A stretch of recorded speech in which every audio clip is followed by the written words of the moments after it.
Hello friends, welcome back to Anvesha channel. आज हम लोग पढ़ेंगे thesis and article writing format and style of referencing. ठीक है, तो आज हम लोग ये जो टॉपिक है, ठीक है, इसका पार्ट 2 देखेंगे। ठीक है, तो आज हम लोग टाइप्स ऑफ रेफरेंसिंग स्टाइल, ठीक है, ये देखेंगे। ठीक है, क्योंकि इससे प्रश्न हर बार आते हैं। ठीक है, तो चलिए देखिए कौन कौन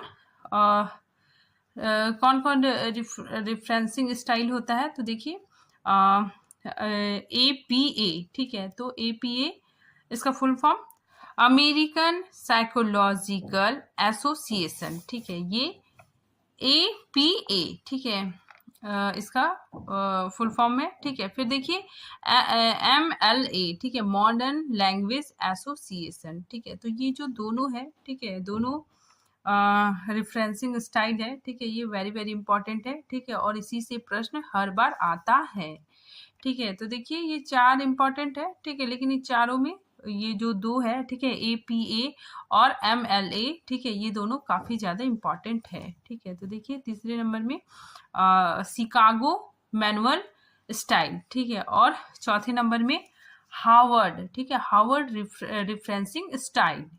ठीक है, तो आज हम लोग अमेरिकन साइकोलॉजिकल एसोसिएशन, ठीक है, APA को बहुत अच्छे तरीके से जानेंगे। ठीक है, और साथ ही MLA, ठीक है, ये इसको भी बहुत अच्छे से जानेंगे। ठीक है, क्योंकि ये दोनों एग्जाम के दृष्टिकोण से काफी इंपॉर्टेंट है। ठीक है, तो देखिए सबसे पहले हम लोग देखते हैं APA। ठीक है, तो इसका फुल फॉर्म क्या होगा? American psychological association. ठीक है, और ये कब बना था?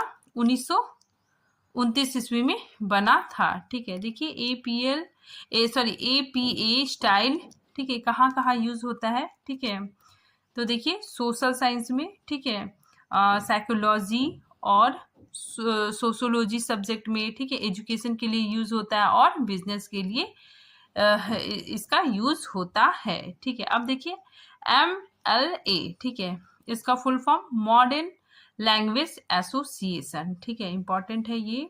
ठीक है, देखिए MLA स्टाइल का मतलब कहाँ कहाँ यूज होता है? तो लिटरेचर, लैंग्वेज और ह्यूमैनिटीज में होता है। ठीक है, तो बेसिकली ये ह्यूमैनिटीज में इसका इस्तेमाल होता है। ठीक है, और ये 1985 ईस्वी में बना था। अब देखिए APA फॉर्मेट। ठीक है, इसका जो फॉर्मेट है, ठीक है, तो यही से प्रश्न आते हैं। तो आज हम लोग, ठीक है, इसके फॉर्मेट को देखते हैं। देखिए वेरी वेरी इंपॉर्टेंट है। ठीक है, तो देखिए APA का फॉर्मेट, सबसे पहले ऑथर्स लास्ट नेम, ठीक है, सबसे पहले ऑथर का लास्ट नेम आ जाएगा।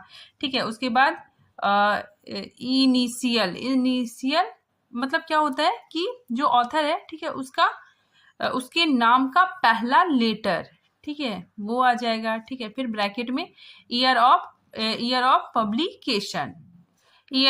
पब्लिकेशन आ जाएगा। ठीक है, ब्रैकेट में। उसके बाद फिर टाइटल ऑफ द आर्टिकल। ठीक है, तो टाइटल ऑफ, यहाँ पे देखिए टाइटल ऑफ आर्टिकल्स में इसमें मेन टाइटल भी आ जाएगा और सब टाइटल भी आ जाएगा। ठीक है, फिर देखिए उसके बाद यहाँ पे फुल स्टॉप है। ठीक है, उसके बाद टाइटल ऑफ जनरल। ठीक है, ये टाइटल ऑफ जनरल थोड़ा इटैलिक मतलब थोड़ा टेढ़ा लिखा हुआ रहेगा। ठीक है, उसके बाद फिर वॉल्यूम आ जाएगा। ठीक है, उसके बाद फिर पेज नंबर, ठीक है, कहाँ से कहाँ तक है। ठीक है, उसके बाद फिर ये आप अपना लिंक दे सकते हैं। ठीक है, तो चलिए इस फॉर्मेट को एग्जाम्पल से समझते हैं। ठीक है, तो देखिए चुंग, ठीक है, चुंग ये ऑथर का नाम है। ठीक है, ऑथर का पूरा नाम स्मिथ चुंग है। ठीक है, तो देखिए सबसे पहले ऑथर का लास्ट नेम आया।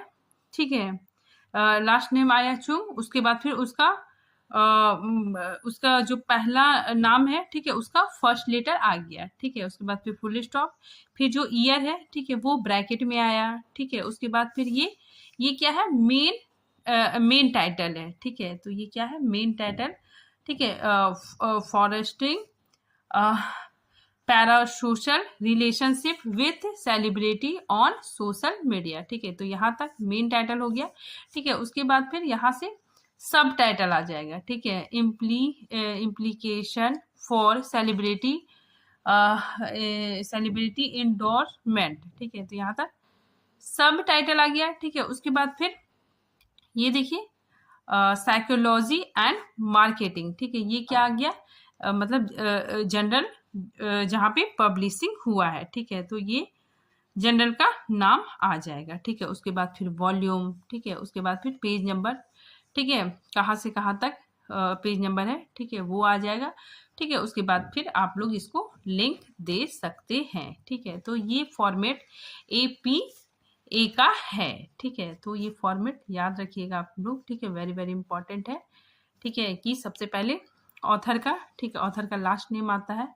ठीक है, उसके बाद इनिशियल S। ठीक है, मतलब ऑथर का पहले नाम का पहला लेटर आएगा। ठीक है, उसके बाद फिर फुल स्टॉप है। ठीक है, कहाँ कहाँ कॉमा आ रहा है, कहाँ कहाँ फुल स्टॉप आ रहा है, ये भी इंपॉर्टेंट है। फिर जो ईयर है, ठीक है, वो ब्रैकेट में आएगा। ठीक है, फिर टाइटल ऑफ द आर्टिकल्स। ठीक है, इसमें मेन टाइटल भी आ जाएगा, सब टाइटल भी आ जाएगा। ठीक है, फिर टाइटल ऑफ जनरल। ठीक है, टाइटल ऑफ जनरल भी आएगा। ठीक है, उसके फिर वॉल्यूम, फिर कॉमा। ठीक है, फिर पेज नंबर। ठीक है, उसके बाद फिर DOI। ठीक है, मतलब ये लिंक भी आप लोग दे सकते हैं। ठीक है, तो ये फॉर्मेट बहुत इंपॉर्टेंट है। ठीक है, एग्जाम में पूछा जाता है हर बार, तो इसको आप लोग 1-2 बार प्रैक्टिस कर लीजिएगा। अब देखिए, अब हम लोग देखेंगे MLA का फॉर्मेट। ठीक है, ये भी बहुत इंपॉर्टेंट है। ठीक है, तो देखिए सबसे पहले ऑथर। ठीक है, ऑथर का लास्ट नेम आ जाएगा। ठीक है, उसके बाद फिर फर्स्ट नेम आएगा। ठीक है, सबसे पहले मतलब ऑथर का लास्ट नेम आता है। ठीक है, उसके बाद फिर फर्स्ट नेम आता है। ठीक है, जैसे हो गया राजकुमार। ठीक है, तो पहले कुमार आएगा लास्ट, उसके बाद फिर राज आएगा। ठीक है, तो ऐसे यहाँ पे ये फॉर्मेट दिया हुआ है। ठीक है, उसके बाद फिर जनरल आर्टिकल टाइटल। ठीक है, फिर जो जनरल आर्टिकल टाइटल है, ठीक है, वो आ जाएगा, वो भी ये। ठीक है, डबल कॉमा में। ठीक है, डबल कॉमा जहाँ पे आ गया तो आप लोग समझ जाइएगा कि MLA का फॉर्मेट है। ठीक है, उसके बाद फिर जनरल का नाम। ठीक है, उसके बाद फिर वॉल्यूम नंबर। ठीक है, फिर ईयर, फिर PP, उसके बाद फिर पेज रेंज। ठीक है, कहाँ से कहाँ तक मतलब पेज लिया गया है। ठीक है, वो आएगा। फिर DOI। ठीक है, तो देखिए इसको भी एग्जाम्पल से समझते हैं। ठीक है, सबसे पहले जो ऑथर है, ठीक है, डेटन विलियम। ठीक है, तो डेटन क्या है, इसका लास्ट नेम है। ठीक है, और विलियम इसका फर्स्ट नेम है। ठीक है, तो देखिए ऑथर का सबसे लास्ट नेम आएगा। ठीक है, उसके बाद फर्स्ट नेम आएगा, फिर इन्वर्टेड कॉमा से स्टार्ट हो जाएगा। ठीक है, और ये जनरल आर्टिकल टाइटल है। ठीक है, तो यहाँ से स्टार्ट हुआ है। ठीक है, और यहाँ तक है, इन्वर्टेड कॉमा यहाँ पे बंद है। ठीक है, तो ये क्या हो गया, जनरल आर्टिकल टाइटल। ठीक है, उसके बाद फिर जनरल का नाम आ जाएगा। ठीक है, यहाँ पे है ना जनरल नेम, तो यहाँ पे जनरल का नाम आ जाएगा। ठीक है, उसके बाद फिर वॉल्यूम। ठीक है, वॉल्यूम 32। ठीक है, 32 नंबर है। ठीक है, उसके बाद फिर ईयर आ जाएगा। ठीक है, ईयर आ गया। ठीक है, 2022। ठीक है, यहाँ पे ईयर आ गया। फिर PP आ गया। ठीक है, फिर पेज रेंज आ गया। ठीक है, पेज नंबर कहाँ से कहाँ तक मतलब लिया गया है। ठीक है, उसके बाद फिर DOI। ठीक है, तो ये फॉर्मेट भी बहुत इंपॉर्टेंट है। ठीक है, और यहाँ पे देखिए बीच बीच में। ठीक है, यहाँ पे ठीक है, यहाँ पे कैपिटल लेटर यूज हुआ है। ठीक है, तो मेन वर्ड में, ठीक है, कैपिटल लेटर यूज होता है। ठीक है, प्लस यहाँ पे इन्वर्टेड कॉमा भी आता है। ठीक है, तो इस तरह आप लोग समझ जाइएगा कि ये कौन सा फॉर्मेट है, तो MLA फॉर्मेट है। अब देखिए, अब हम लोग देखते हैं शिकागो मैनुअल स्टाइल। ठीक है, हम लोग शिकागो स्टाइल देखते हैं। ठीक है, तो देखिए सबसे पहले यहाँ पे, ठीक है, ऑथर का नाम आ जाएगा। ठीक है, यहाँ पे 2 ऑथर है। ठीक है, ऑथर का नाम आ गया। ठीक है, उसके बाद फिर ईयर। ठीक है, यहाँ पे ईयर आ जाएगा। ठीक है, तो यहाँ पे ध्यान दीजिएगा, जहाँ यहाँ पे जो ईयर है, ठीक है, वो इधर भी डॉट है और इधर भी डॉट है। ठीक है, मतलब दोनों साइड डॉट आ जाता है। ठीक है, ईयर में। ठीक है, उसके बाद फिर ये टाइटल है। ठीक है, उसके बाद फिर ये एडिशन है। ठीक है, उसके बाद फिर प्लेस ऑफ पब्लिकेशन, ठीक है, तो ये प्लेस ऑफ पब्लिकेशन है, ठीक है। तो ये जो शिकागो स्टाइल है, ठीक है, ये लगभग एपीए मॉडल की तरह ही है, ठीक है, लेकिन इसमें अंदर बस यही यह है कि यहाँ पे मतलब जो ईयर दिखाता है, ठीक है, उसमें इधर भी डॉट होता है और ये इधर भी डॉट होता है, ठीक है। तो आज ये टॉपिक यहीं पे खत्म होता है, मिलते हैं नेक्स्ट टॉपिक के साथ, तब तक के लिए थैंक यू।